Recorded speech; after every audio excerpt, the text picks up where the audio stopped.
Welcome to This Jungian Life. Three good friends and Jungian analysts, Lisa Marciano, Deborah Stewart, and Joseph Lee, invite you to join them for an intimate and honest conversation that brings a psychological perspective to important issues of the day. I'm Lisa Marciano, and I'm a Jungian analyst in Philadelphia. I'm Joseph Lee, and I'm a Jungian analyst in Virginia Beach, Virginia. I'm Deborah Stewart, a Jungian analyst on Cape Cod.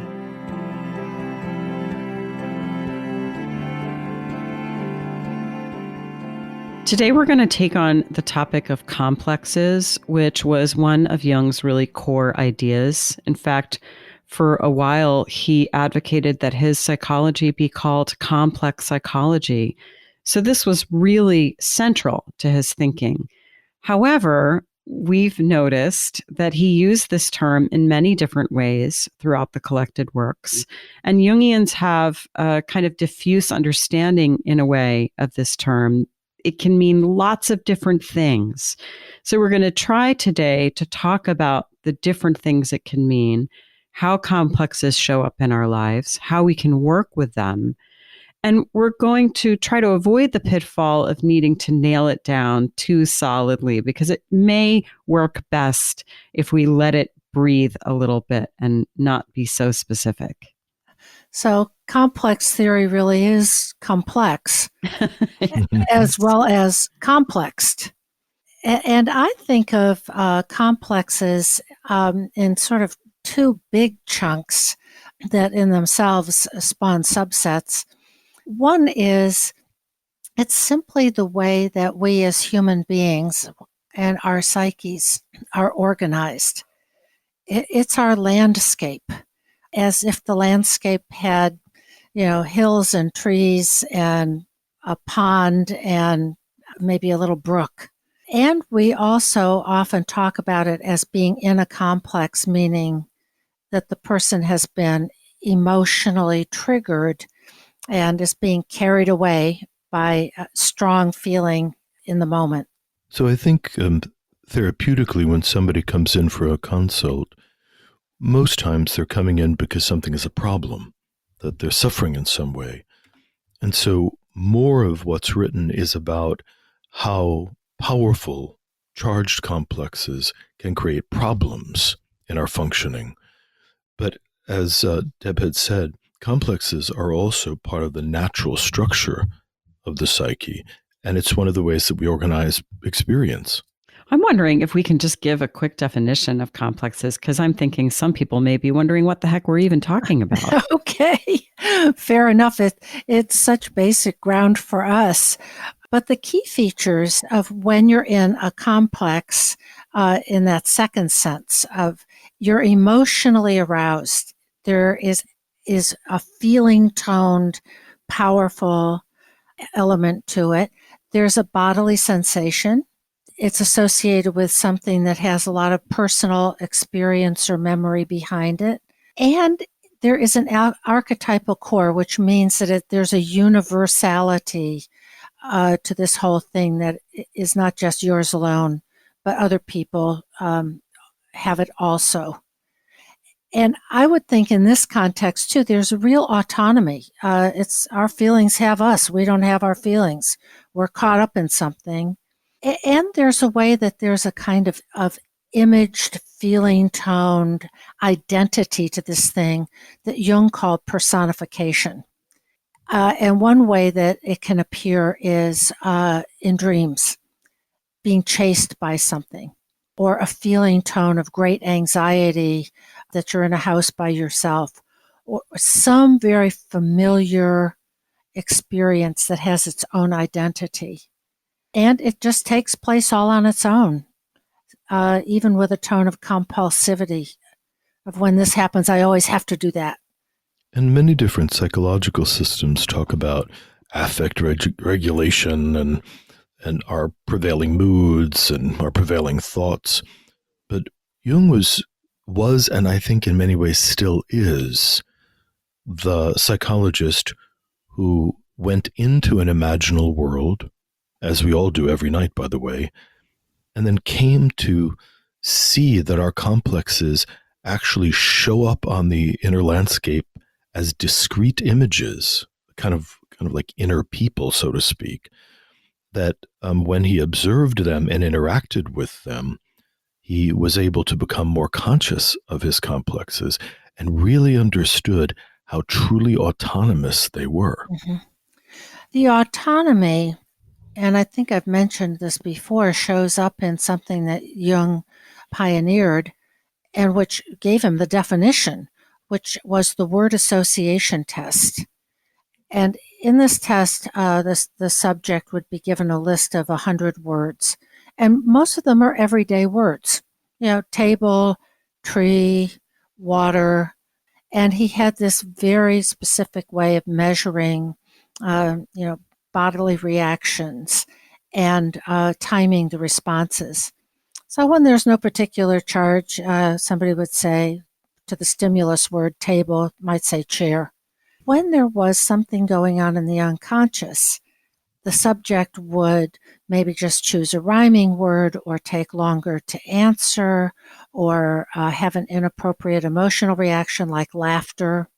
And this was evidence for Jung that there was autonomous, unconscious activity going on, that a certain word had a real charge to it, indicating a complex. And secondary to the autonomy at that stage of his work, what he was also really prioritizing was that the normal ego function was disrupted. Exactly. That's what he was really curious at. That while people might have a certain, we see this all the time, by the way, you might have, a friend or a family member who is just the soul of patience. I mean, it's the dominant note of their personality and their mood. And then all of a sudden they'll be in a particular environment and all hell breaks loose. And we have to wonder, like, why are they so sensitive to this particular environment in a way that it's such an outlier? And so what Jung was noticing, as Deb had mentioned, is that when a complex is near, that the ego doesn't function with the kind of continuity that it normally would have. And again, that could be noticed in something as small as people just can't find an associative word to it. In the consulting room, sometimes what happens connected to the stimulus is that, a volcano kind of inserts itself into the room. So this is really interesting to me, what we've been talking about, the way that we can become triggered, if you will, in a complex, have our ego functioning disrupted. And this does really happen all the time. It happens in little ways. It might be that we find ourselves in a discussion with a friend and some hot topic comes up and we find ourselves getting really upset. And we recognize later that it's like we weren't quite ourselves. Maybe we said some things that we wish we hadn't. Our voice rose. We got very, very animated. We were aware, perhaps, at some point that things were getting a little awkward, but it was difficult to kind of pull back from that. That's one way a complex can manifest. It can also manifest, what I sometimes see with clients is that something happens that plunges the person into a place of shame or resentment or kind of an old story, an old narrative of how, I'll never get what I want, for example. Let's say the person has a setback at work and then enters this old story that's habitually been there, that they've been in periodically before, and then suddenly they're in it. And that feels like their total reality for that period of time. And they feel very badly for themselves. They're depressed. They're distraught. And if they come to me in that state, I might choose to say, well, look at this. You're in this complex. Here's your I'm never going to get what I want complex. And, we might find a way of talking about it like that. And that can be very relieving. The person can say, oh, yes, you're right. I'm back there in that complex. I think some of these things are just in our ground of being. Mm-hmm. Underlying, I think, all these complexes are our parental complexes. We spent so much time before we had ego development at all living with authority figures who had their own predilections and faults and foibles, as well as hopefully, loving us and nurturing us. So I think something like an authority complex is pretty much universal in human beings. And we also have our complexes that we see in every football game, for example. Full disclosure here, I watched the game between the Chiefs and now I can't even remember who they played against. The stands are roaring. The stands are yelling. Everyone is together singing songs and chanting. And there, too, is something inherent in our psyche, that kind of positive but emotionally toned behavior. So Deb had brought up a really profound idea of how complexes shape the ground of our psychological life, the ground of our psyche. And so this introduces an idea of the functional complexes. Is that Jung felt that complexes were clusters of experience which involved ideas, images, feelings, body sensations, and later in life, even thoughts. And that when we come into life, our nervous systems are something of a blank slate. So one of the ways that our psyche naturally organizes the cluster of experiences we have is by grouping them. So all the experiences of the mother actually group together like a little solar system, so to speak, and the father and the physical body, etc., etc. And depending on pleasure or pain or neutrality of those experiences, or the dominant tone of that, we develop really core orientations to the world.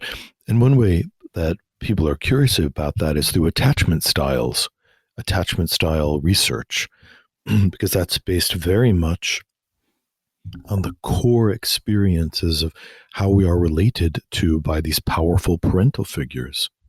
That's a really great point to draw in attachment theory with this idea of complexes, because I think you're absolutely right. I mean, that's kind of the empirical look at what a complex actually looks like, is all of our early attachment experiences with a primary caregiver kind of coalesce into this amalgam that will dictate how we relate to people throughout our lives. So that's exactly how a complex works. Joseph, I did want to take issue with one thing you said, and Sure. I don't think you meant to say this, but it's an important point. You said our nervous system is sort of like a blank slate, which of course we know scientifically is not true. But from a Jungian view, it's important to remember that we come into the world filled with knowledge of archetypal possibilities. So even in a Jungian sense, we're not blank slates, right? We have an inborn sense of mother. And that's what those experiences kind of filter into, and hence the archetypal core of the complex. Yes, absolutely. Thank you. The idea that the archetypes are a priori, but that our individual experiences, our sense experiences, are organized or built up around the archetypal cores, which sometimes shows up in the literature as the mediation of the archetype. Yes. Yeah. And I'd like to expand on the attachment theme of as the ground of our where the complexes really can be constellated. We have innate potential for attachment, and a psychologist, Erik Erikson, kind of mapped developmental stages. And very early on, he said that the task for the first year was to develop trust, that this little infant needs to develop trust that his or her needs will be attended to.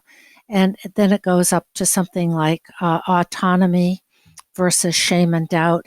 And this is more in the toddler, very early childhood stage. So you can see that these developmental tasks and attachment are very heavily emotionally laden. And we all know, I think it's out there as public knowledge, of how very crucial our early and pre-verbal to our development, our sense of innate security, and of course, complexes, the kinds of complexes we may have later in life without even knowing where they came from or why. And so what Jung added to this discussion, because I think when we read about attachment theory, just sounds like a bunch of ideas. Sometimes it's hard to land inside of ourselves. But Jung felt that our imaginations, our inner imaginal worlds, are populated by complexes in a way that they can be perceived as individual images. So it's one thing to say that, perhaps I was raised in an environment where my needs were disregarded. And so then we have an attitude in the world that my needs will always be disregarded by every system and every person I ever meet. I mean, that may be a statement of fact, but to be able to drop down into the unconscious, to learn how to do that, to go into the inner world and encounter an inner figure that embodies those withholding or neglecting qualities, that allows the waking mind to begin to have an influence on that. And that was where Jung was an absolute genius. Yes, because once you've personified something, then you can have a relationship with it. And once you have a relationship with it, then your whole orientation to it changes. One of the ways I think about complexes is that they limit our choices of behavior in a given situation because they provide us with an old, unchanging script. So, for example, in your case, Joseph, if I have a feeling, if I have the sense, if I have the experience that, my needs are never met with, for example, a new partner, and there's a slight misunderstanding, I might jump right to that script of, see, my needs never get met. And then I find myself playing out that script in that situation when it might not even really be appropriate to it. It's just the complex has superimposed itself on a situation that suggested that, for example. But if we are in relationship to that complex and we can talk to it and we can walk around it and see it and be curious about it, then we might be able to say in that situation, is it really that my needs are not being met here? Or am I misunderstanding it? Is something slightly different going on? Or maybe my needs are not being met, but perhaps I could respond to it differently than I have in the past. So maybe there'll be a different kind of outcome. So it really loosens things up to personify the complex. And what you were saying, Lisa, which I think is so important, is that when we have a big complex, it has a kind of gravitational field. Not only is it constantly chirping to the ego, to the waking mind, but also every time we have an experience of neglect in the adult life, that the complex draws that experience into itself and enhances this idea of proof. Yes, it's a great way of putting it. Yeah, but the problem is that you actually have many other experiences of being well tended. To some degree, of course, the lifespan, but even as an adult. And because the gravitational field of the well-tending mother is so small, that those memories will actually just fall out of awareness, or we can't contact them.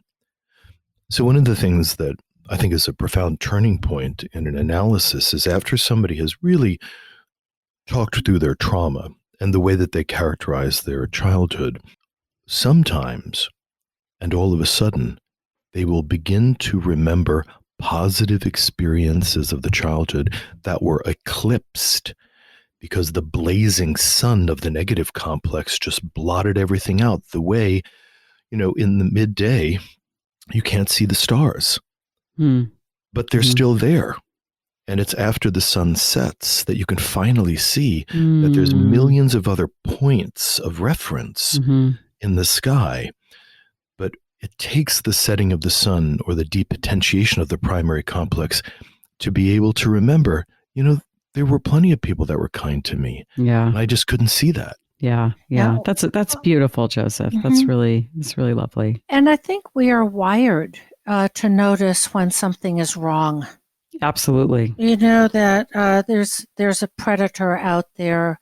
Something isn't right. It's a self-preservation part of us, I think.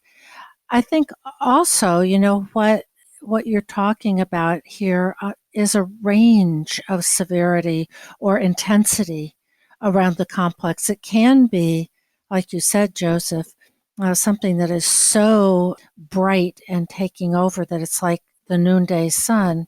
But it can also be just a habit and a way of doing things. Pick a somewhat facetious example. Let's say there's a broccoli complex. I never eat broccoli. I don't like broccoli. I avoid broccoli. And that could be just a small thing that I'm not particularly aware of. That goes way back somewhere unremembered, who knows.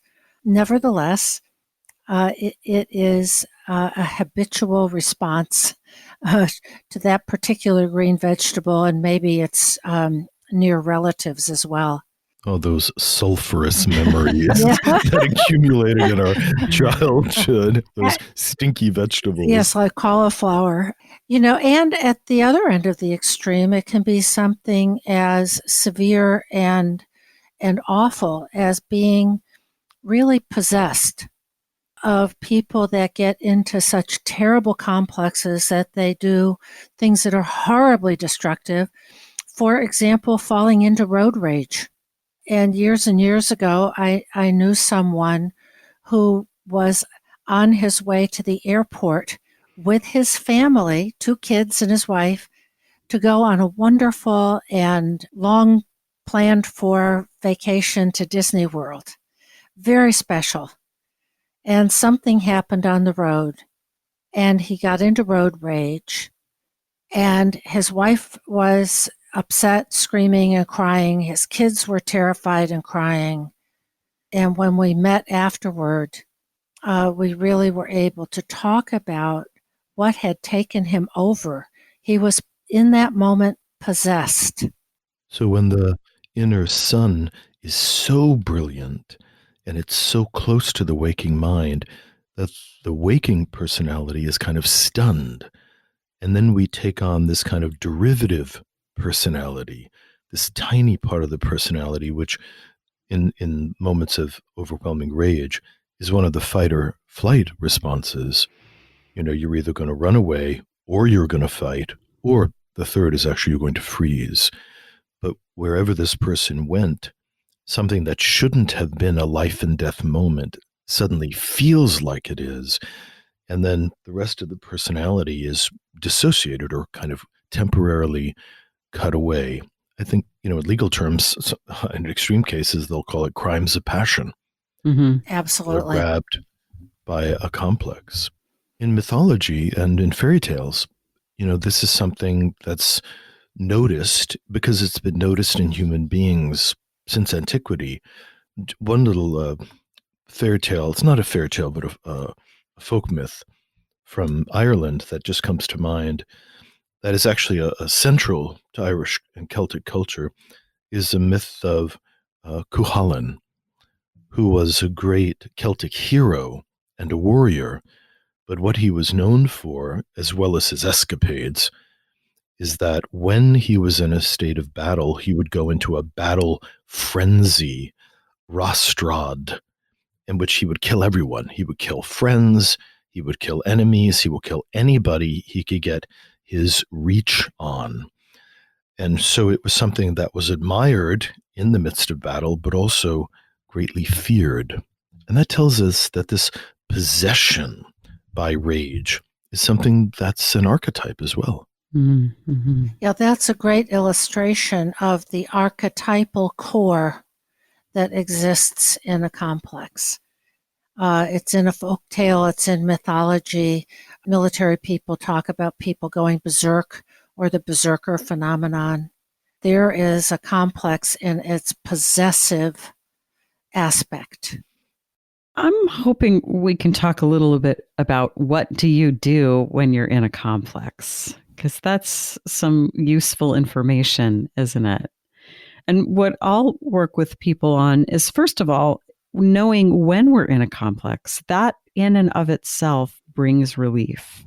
So recognizing that we've had a shift of consciousness, because another thing that happens with a complex is it distorts our perception of reality. So in the case that I was talking about before, for example, where perhaps you feel like nothing ever goes my way or something like that, there's a nothing ever goes my way complex, might be related to perhaps a negative parental complex. But we fall into that story and sort of superimpose it on our reality and tend to see things just that way. Even just knowing that that's something that happens and being able to recognize that we are in that space puts us in a mind to know that there is another reality too, that we're cut off from the moment. But if we wait long enough, it will come back. I think another thing that can be helpful with a negative complex that we fall into is just distress tolerance, which is similar to what I was just saying. It's recognizing that you feel awful. Maybe you feel shame or bitterness or sadness, and to recognize that you feel awful and to know that you won't always feel awful. It's almost like waiting out the complex. I think talking to someone can help lift the burden of the complex. Sometimes physical activity can shift things, taking a walk or exercising. Some people find that something like taking a shower can loosen the hold of the complex a little bit.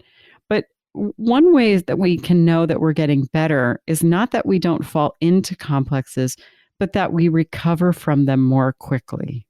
Mm-hmm. And I use often, and I know I've mentioned it before, my image for it is that as much as you're sort of on the playing field, that you also have a place up there in the skybox.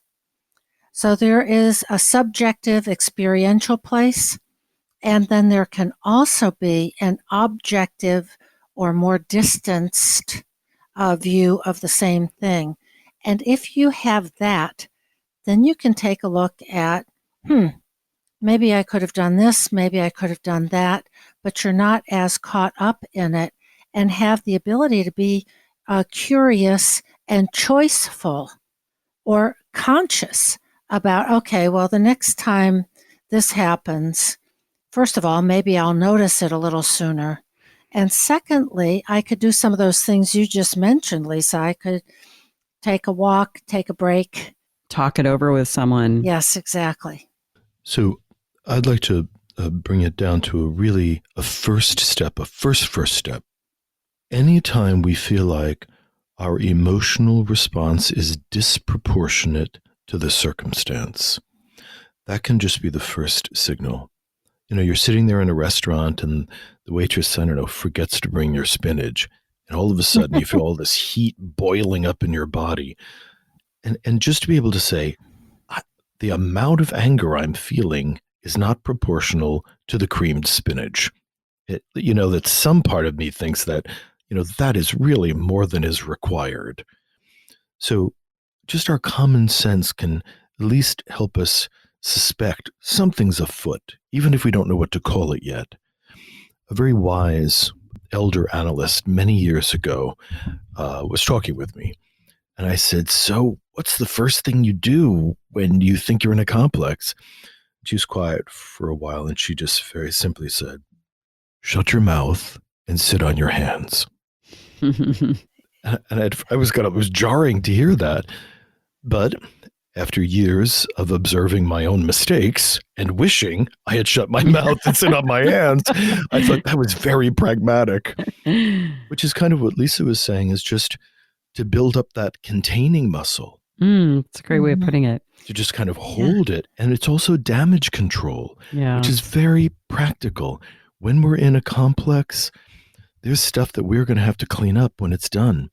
And even if we can't get out of the complex easily, damage control is an absolutely worthy goal.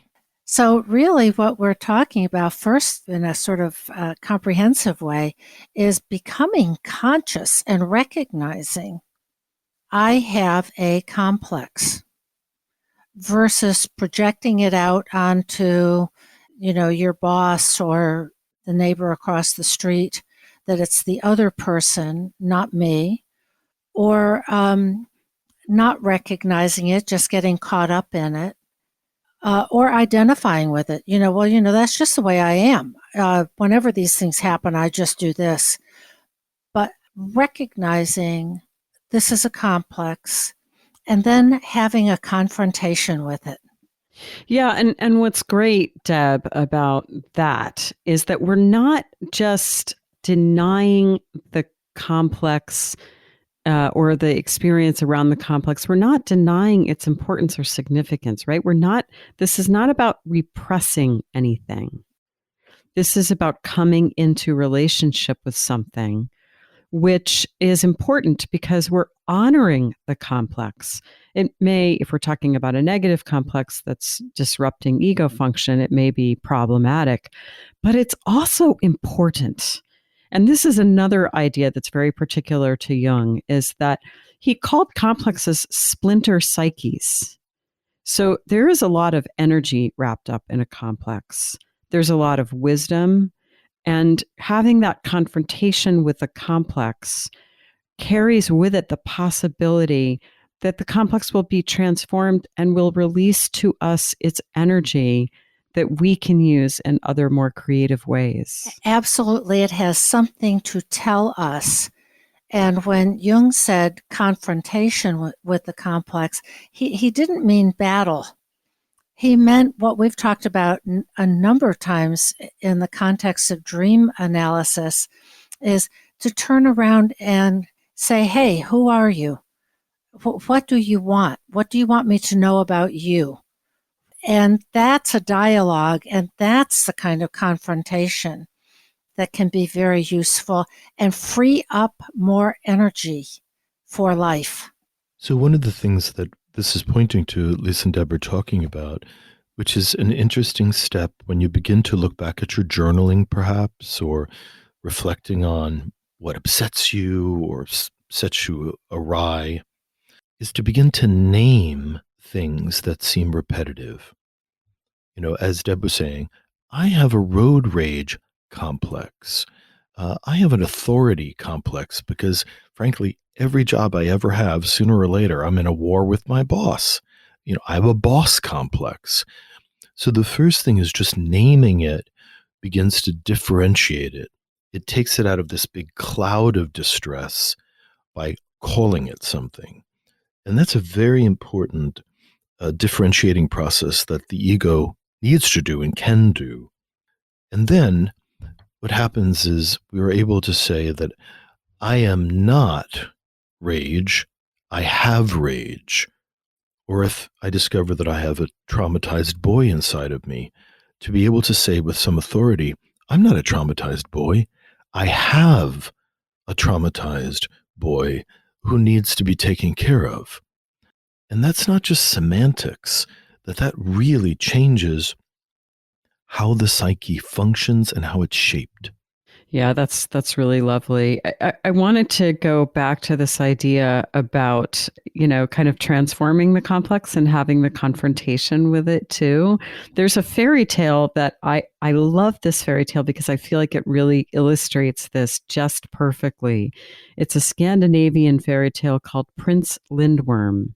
And very quickly, it involves a childless queen who engages in a kind of ritual to become pregnant, and she's instructed to eat only the white flower, don't eat the black flower, but she eats them both. And when it comes time to give birth, she is in childbed, and out plops a slimy, slippery, worm-like thing that just kind of crawls to the corner of the room and is forgotten about. And then comes a beautiful, healthy baby boy.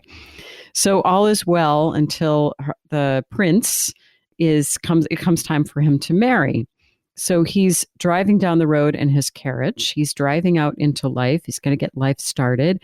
And then this gigantic blob-like, worm-like thing, I always kind of picture it like Jabba the Hutt, stands in front of his carriage on the road and says, "A bride for me before a bride for you," because he's the eldest, right? So a complex is that which gets in our way as we're trying to, our little ego is going out on the road to life, and there's the complex. It's getting right in our way, and it's saying, you must deal with me. So the palace finds someone to marry Prince Lindwurm, this blobby worm, and they go in the next morning, and oops, he's eaten her. So then they have to find I hate it when that happens. So then they have to find another bride, and she gets eaten too, and on like that. So finally, this poor shepherdess all the noble ladies have been eaten and now they've tapped the commoners. So this poor shepherdess is supposed to be wed to Prince Lindwurm. And she's like, I don't know about that. So she asks a wise woman for help.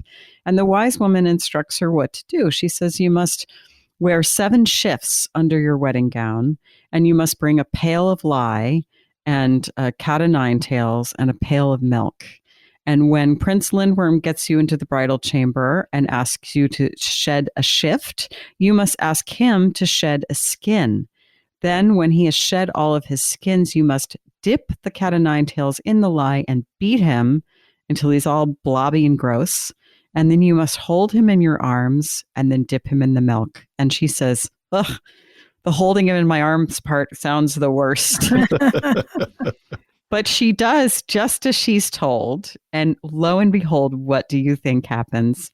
They go in the next morning, and not only do they find the bride alive, but Prince Lindwurm has been transformed into, you guessed it, a hottie, or if you prefer, a handsome prince. And of course they live happily ever after. But isn't that a wonderful image of the way our complexes want to be transformed? They want us to meet them.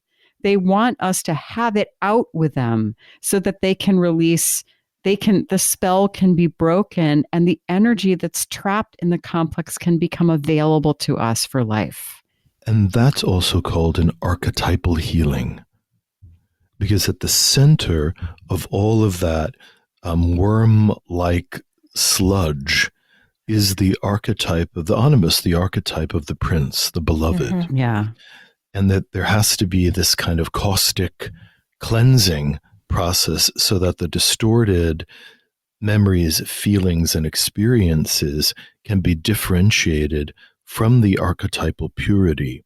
And when we can connect to the archetypal core of the complex, then there's an opportunity for it to be redefined based on current understandings and current and new images. You know, that tale, and I really appreciate how you told it, Lisa, really illustrates very well what Jung said about how complexes arise through trauma and moral conflict and usually originate in childhood.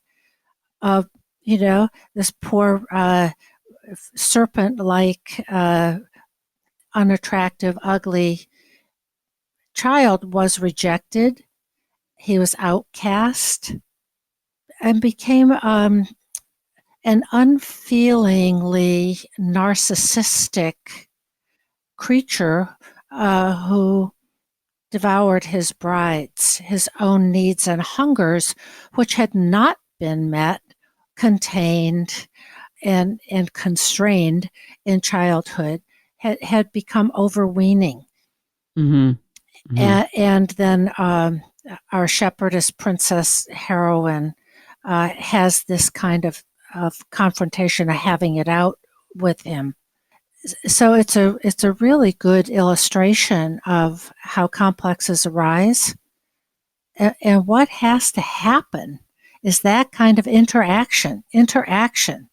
You know, fairy tales are filled with this, right? Are filled with images of complexes. And as we've referenced before, so are dreams.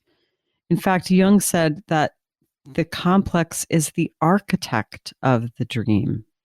Can we go into that a little bit more? Because that's a wonderful, inscrutable Mm-hmm. statement in some ways. So if we think that in general dream theory, Jungian dream theory, that the psyche produces dreams each night in order to help the psyche remain balanced. That without that, the ego would just kind of run off in very singular and eventually unbalanced ways. So the dream brings the ego back to center. So with the compensatory idea in mind, I'm wondering how we add the idea that the complex is the architect of the dream, which is really a question that I sit with pretty frequently. Well, I think that we usually dream because we're having some kind of disturbance in consciousness. There's some kind of tension. So often the dream arises because a complex has been activated. Mm-hmm. It's a psychic situation. And I think of dreams in this context as sort of images of situations, psychic situations with strong affect that are needing to be lifted up into some kind of consciousness. I'm thinking of things like the dreams that I think almost everybody has had of, I have to take an exam, but oops, I never took the course. I can't find the exam room. I didn't study the material. Or it could be catching a bus or missing your train. There are all kinds of things like this that I think most people have had. That is a great example of the complex being the architect of the dream, of something has happened in the psyche that has created anxiety, and it gets imaged as not being able to do something that is very important all of a sudden. So, with that model, then part of the medicine of the dream is to make the complex visible in an imaged form, to be able to create a symbolic theme of how the ego is contending with the complex in an outpictured form. So I can see that as absolutely one way. I was also thinking what you were saying, Lisa, that when the ego is caught by a complex, it inherently becomes one-sided because the complex is such a derivative, small shred of consciousness, and immediately it is then out of balance. So if we can, using your model, if we can imagine that the complex then causes the psyche to generate a correction, it is in essence the architect of the dream in as much as it is calling it into presence. And so if I used a really basic example, maybe I'm at work, I'm beginning to start trouble with my boss, and it's beginning to heat up and the writing's on the wall, I'm about to get fired. It's possible that I might have a dream where several authority figures act in highly benevolent ways, in highly positive ways, because I've become so one-sided in the negative feeling about it that the psyche needs to remind me that you actually have had experiences on another dimension, or at least could on an archetypal level. So I can imagine several ways that the medicine of the dream might be crafted. Yeah, and there is a way each aspect of the dream could be considered an outpicturing of a complex. But this is really, all of this is why we pay attention to dreams, is that they do tell us how they see things, how the dream maker sees things, where are the complexes, that they see these situations and feelings differently from how our conscious mind sees them. And if we can bring that into our waking mind's awareness, then we have more opportunity to process things consciously and to have that seat up in the skybox of, oh my gosh, maybe that's right. There have been examples when I have been heard, listened to, etc., by a supervisor or my boss or a parental figure, someone in authority. That's true too. Maybe I don't need to be so heated up about the current issue that I'm having at work. So that objectivity, I think, is helpful to the majority of people who come with what analysts would say are neurotic problems. And the neurosis really just means suffering, and they're suffering because the psyche is somewhat split apart through this formation of complexes. I also want to bring up a really extreme example of complexes, which is this diagnosis of dissociative identity disorder or multiple personality disorder. And having had several cases, some rather severe, having had several cases, some of them really quite severe, it's helpful for me to think of the different personalities as dramatic splinters of the ego complex. So Jung tells us that we have functional complexes, or that our whole human psyche is designed around the idea of a functional complex, not a disruptive one. The ego complex gives us a sense of continuity of time. It gives us a sense of the limits of our bodies. It gives us a sense of continuity of person, that we don't wake up the next morning and just feel like we're like a radically different person.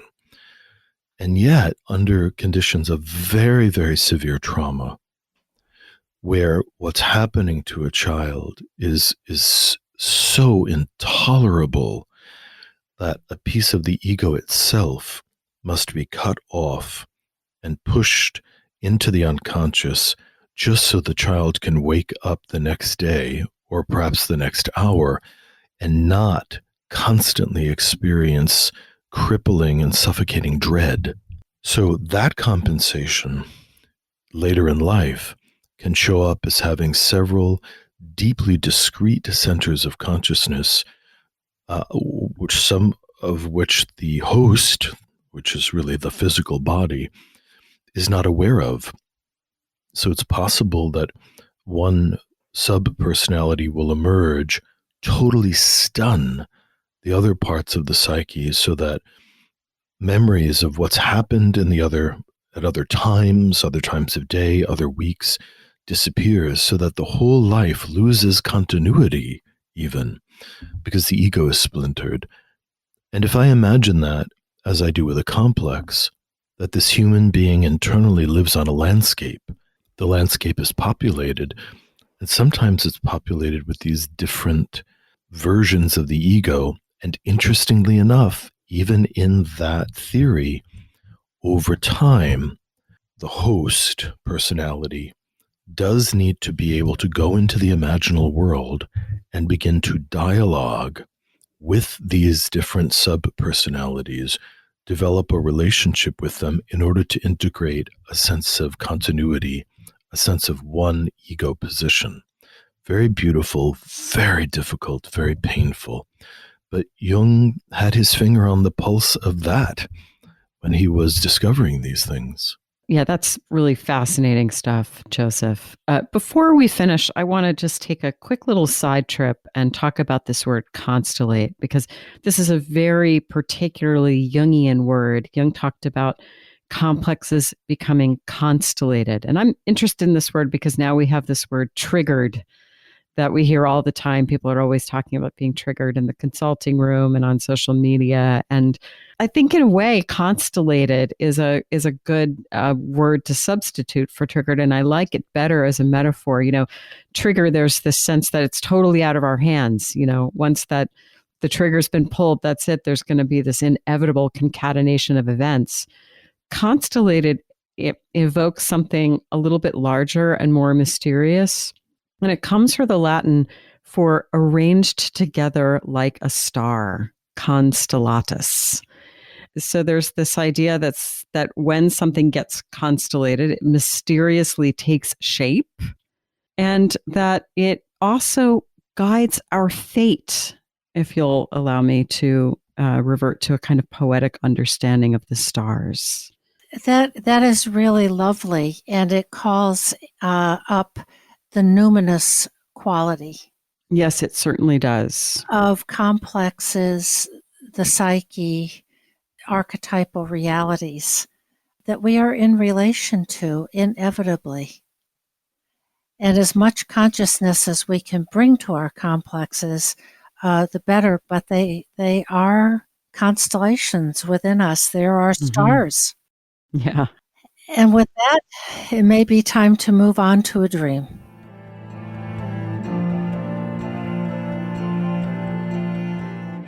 Hi, this is Deb from This Jungian Life podcast. Joseph, Lisa, and I have been deeply moved by your response to our work, but producing, editing, and distributing it involves substantial expenses, and now we need your help. Please stop by our website, thisjungianlife.com, and click on the heading, Be Our Patron. You'll be redirected to our Patreon funding page. Patreon helps creators connect with people who believe in projects like ours. There, you can sign up with your credit card to support us for as little as $1 a month. And at higher levels of support, we'll provide special episodes, behind-the-scenes photos and stories, and a chance to join a select pool of listeners for dream interpretations. Once again, please go to thisjungianlife.com and click on Be Our Patron. Thank you.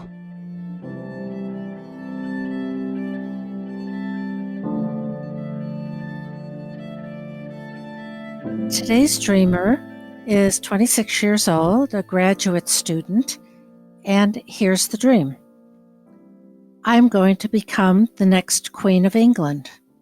But first, I had to clean a lot of food and trash from an audience seating area, like stands at a sports arena. I asked the Queen if I was making a mistake by becoming the next Queen. She said yes, and that I will have no time to give my own children once I have them. A young male advisor to the Queen was assisting her and helping to set everything up for the transition. On a break from cleaning, I went down to a craft fair and visited some old ladies and talked to them about the beautiful art they made.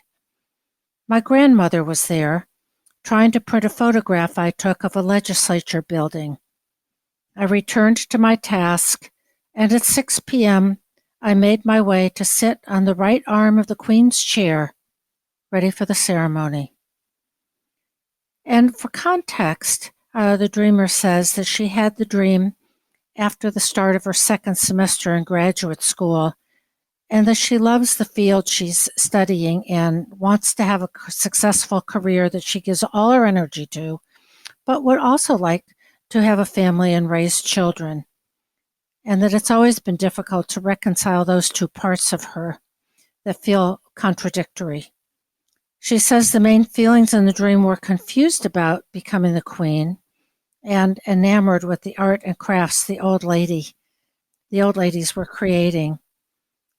She also adds that in high school, she had a tarot card reading, and her future, in quotes, was depicted as the Queen of Wands, and that card has shown up periodically, and she has a certain connection to it. So the dream starts with the idea of succession, that there's the old queen, quote unquote, or the current queen, and that the ego in this environment feels that she is going to succeed or enter into the position that the old queen had. So one of the things that brings up for me is the way that children, and what I'd like to say is grandchildren, can be tasked with living out their parents' unlived life, to be the successors of their unfulfilled dreams. And I'm very interested in the dream that the grandmother is trying to print the photograph of a legislative building, which is a seat of power. So how much of the strive to be the queen is actually the grandmother complex that is pressing her to achieve a status of power and authority that she herself could not achieve?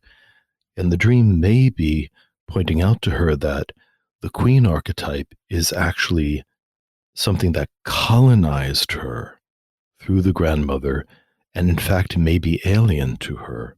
And that if she were to differentiate that, she may have other choices. Yeah, it's funny, Joseph, on rereading the dream just now, I was feeling something similar, although you've put it just really beautifully. There is something, I would be curious, how it came to me is, I would be very curious about this dreamer's mother and mother complex. You know, where does this queenly energy come from? I mean, it's not necessarily a bad thing, but I think you've put your finger on something, that this might be kind of coming down to her. The interesting thing is that in succession, in royalty, you don't usually have a choice, right? It's an accident of birth that this lands on you. That's what's legislated by your family history. You have no choice. These are the rules. Yeah. I'm interested in how right at the outset of the dream, the contradiction appears of, I'm going to become the next queen, but first I have to clean the food and trash. from the audience seating area. So we have this elevation of queen and the whole ceremony around that of investiture. Meantime, I have to clean up the trash. And I'm picking up on what you've both said. I would be very, very interested in, what is the matriarchal, what are the rules and regs? What has come down from grandmother and mother to her about her role? What your comment brings up for me is the way that children are often inflated by their parents and grandparents, over idealized. How many times our kids said, you're going to be the president, or you'll be an astronaut, or you'll be a famous this, or a famous that, or a Supreme Court judge, and then kids get this kind of ungrounded feeling of status and capacity, which can be very ungrounding and inflating. So what the dream does medicinally is it meets the inflation of being the next queen with a very grounded, earthy, humble experience of, sweeping up trash in a stadium. So to me, that's the first medicine, I think. And I'm always interested in where the nodes are of strong feeling in a dream. And I note that one is she's enamored with the arts and crafts of the old ladies. So there's this way that she says she goes down to a craft fair, which is a pretty lowly, ordinary kind of thing. I mean, certainly doesn't have that queenly energy.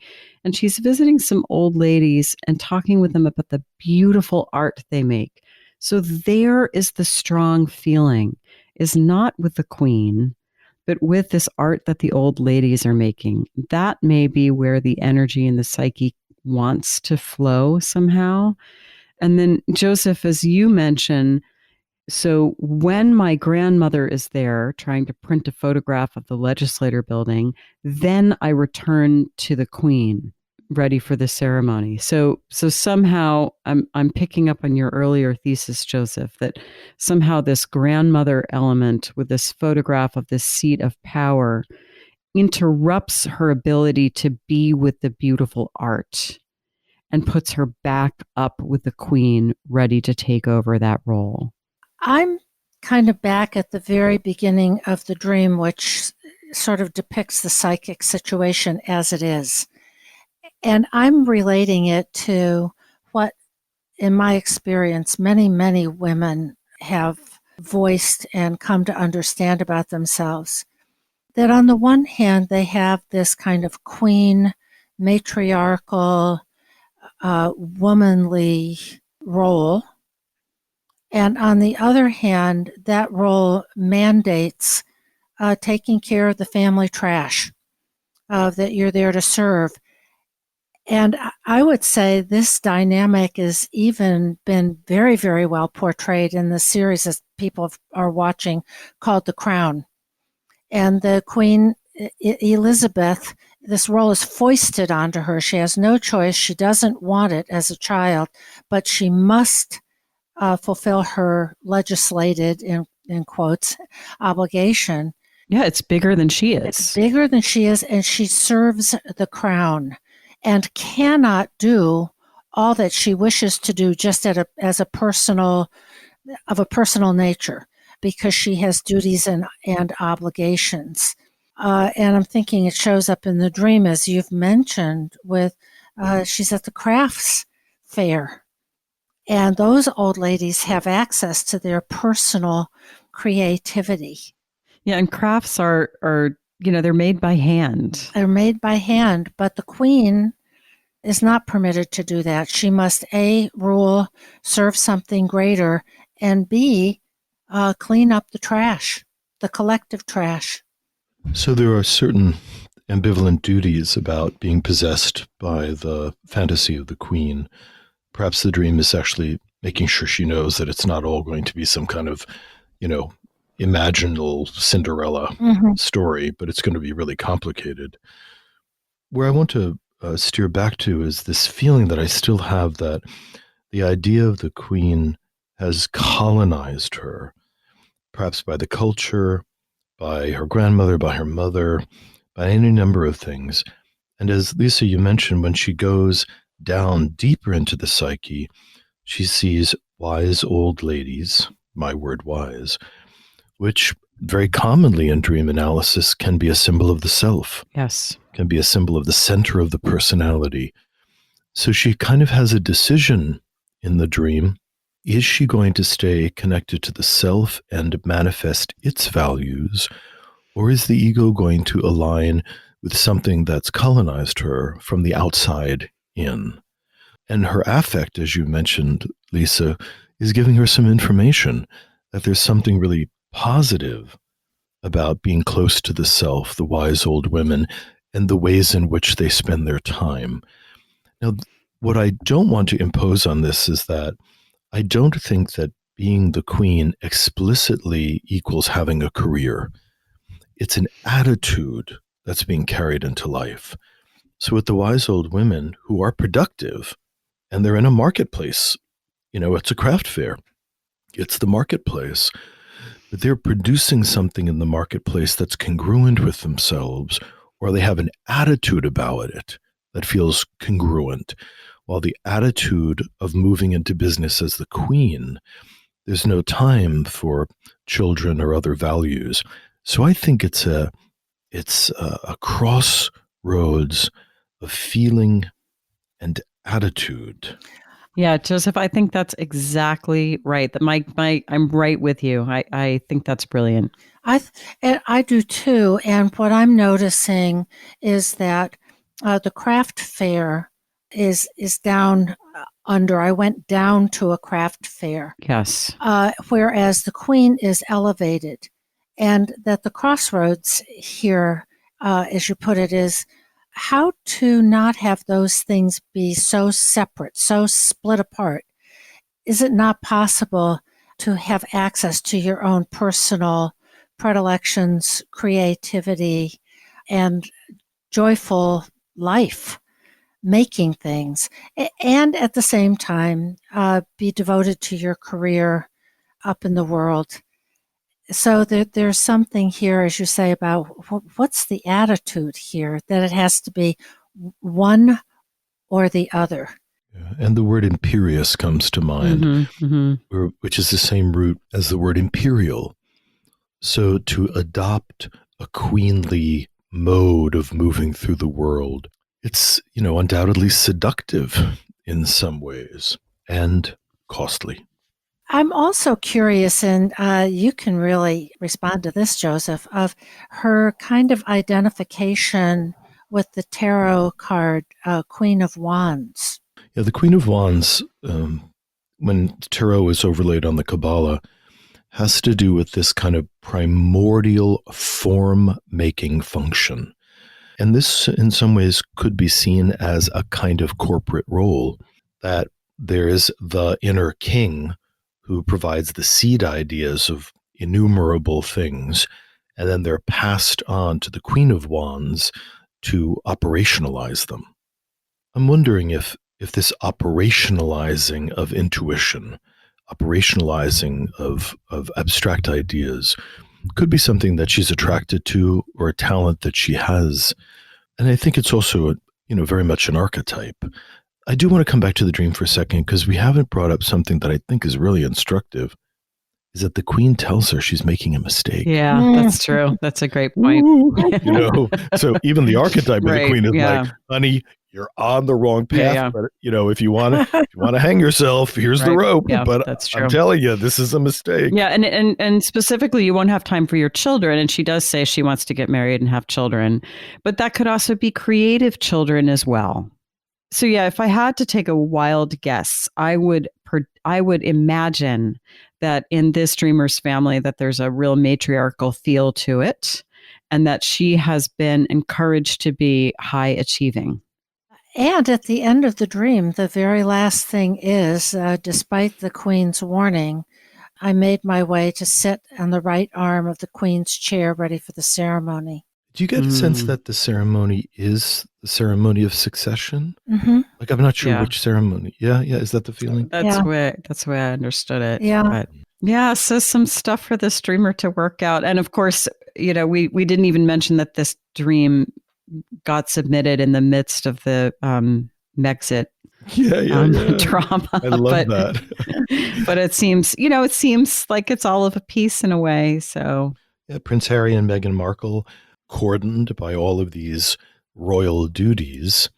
Apparently, we're just projecting it all because they're not here to ask, but apparently there's these internal values and these kind of socially colonizing demands. And it seems like they're at the very least challenging all of that. mm-hmm. So there's an interesting resonance around all of it. You've been listening to This Jungian Life. From our website, thisjungianlife.com, you can follow us on Twitter, like us on Facebook, help us produce future episodes by funding us through Patreon, and submit your dreams for possible interpretation on another episode. We'd like to thank our listener who shared a dream for today's show and hope you'll let us know what topics you'd enjoy hearing more about. Until next time, keep living this Jungian life.